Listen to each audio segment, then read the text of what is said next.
Please welcome Ewan McIntosh. Thank you. So, thank you, first of all, for voting me in. I hope you think this is worthwhile. I'm another former teacher.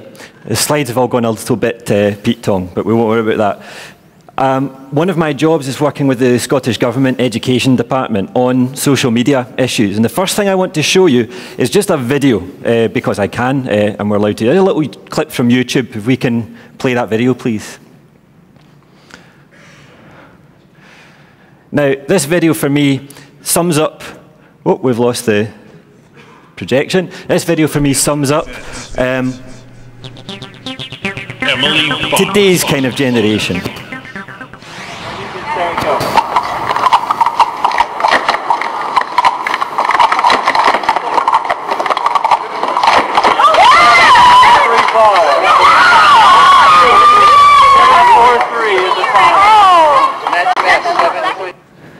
I can hear the tumbleweed crossing the conference hall right now. I show this to teenagers and they go, so woo, woo, woo, all this kind of stuff. Show it to a bunch of adults, even Web 2.0 geeky adults. I'm going to show it to you again. On va regarder ça encore une fois, because I want you to look at arguably the most important person in this video, which is the girl's mother in the background, okay? Let's just play that again.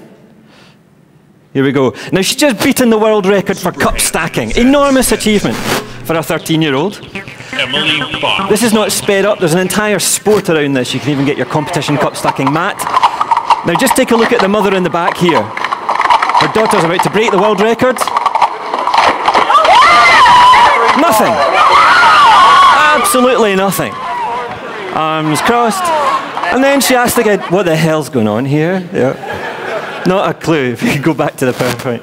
So this is what I like to call it the Bebo Boomer generation. Different from most of the people in this audience, the baby boomers.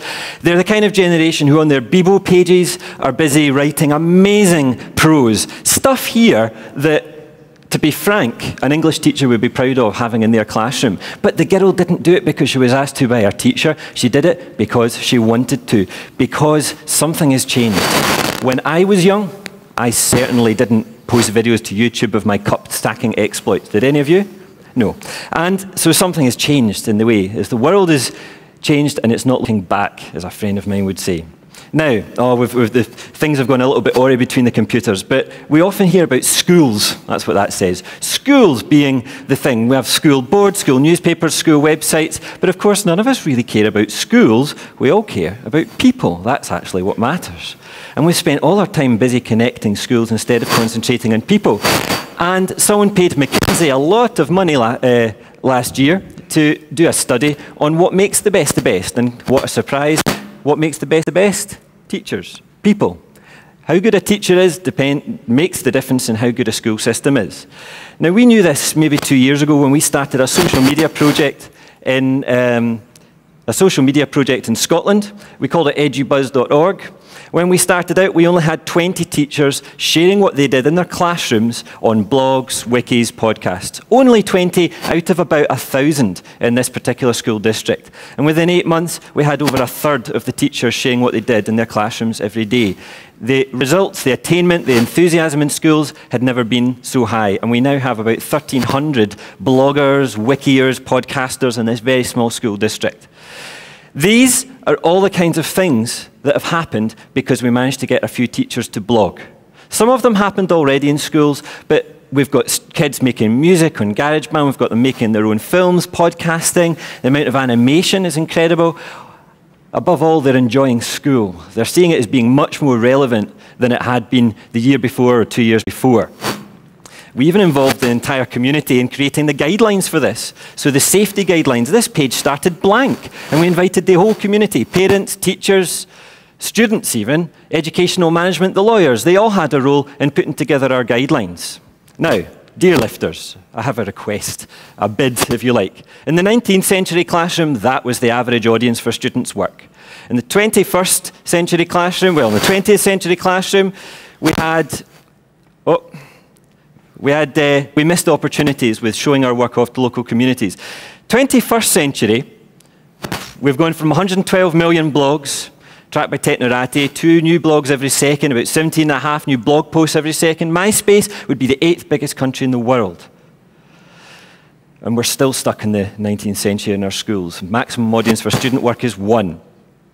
We used a strategy to identify the key users in our school communities, to work out what was in it for them, to get them evangelizing, to turn them into trainers, to get some emergent behaviours appearing. It's the kind of things most of you blog consultants, I guess, get paid extraordinary sums of money to help companies do. And what I'm asking you to do is go back into your communities, help your local schools, your local learning communities understand the potential and the technology that we all take for granted. If it can work in a small school district in a cold little country in the north of Europe, and I'm absolutely sure it can work in your communities with your help, and we can all collectively make a difference to education. I'm going to leave you with a quote. The last Renaissance was led by a bunch of Scots. I'm very proud of that. And I think this revolution, this Renaissance, the second Renaissance, is led by the people in this room and others like us. There was one guy in that Renaissance called John Hunter. He created the first ever medical encyclopedia. He wasn't the best surgeon, he wasn't the best doctor, but he suddenly realized no one else had gone and done it. His motto, don't think, try. Thank you very much.